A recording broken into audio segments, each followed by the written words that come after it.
എല്ലാവർക്കും നമസ്കാരം. ഇന്നത്തെ ശുഭചിന്ത. പ്രതിബിംബങ്ങൾക്ക് പരിമിതികളുണ്ട്. പ്രതിഫലിപ്പിക്കുന്ന ചാലകത്തിൻ്റെ മികവിനപ്പുറത്തേക്ക് ഒരു പ്രതിരൂപവും നന്നാകില്ല.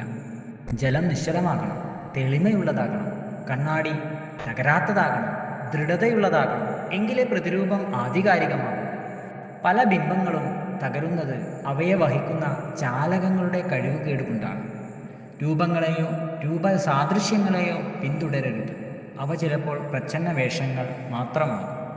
പ്രതിമകളുടെ ആകൃതിയും വലുപ്പവും നോക്കി അവയ്ക്ക് പിന്നിലെ യാഥാർത്ഥ്യത്തെ അളക്കരുത്. പുറം കാഴ്ചകളിലെ കുളിർമയേക്കാൾ അകക്കണ്ണിൻ്റെ തെളിമ കൊണ്ടുവേണം എന്തിനെയെങ്കിലും പിന്തുടരാൻ. പ്രതിരൂപങ്ങളുടെയോ അവ സൃഷ്ടിക്കുന്ന ആളുകളുടെയോ വിശുദ്ധിയല്ല, അവയ്ക്ക് പിന്നിലെ പവിത്രതയാണ് പ്രധാനം. എല്ലാവർക്കും നന്മകളുണ്ടാകട്ടെ. എല്ലാവർക്കും ജീവിത വിജയം ഉണ്ടാകട്ടെ. നന്ദി, നമസ്കാരം.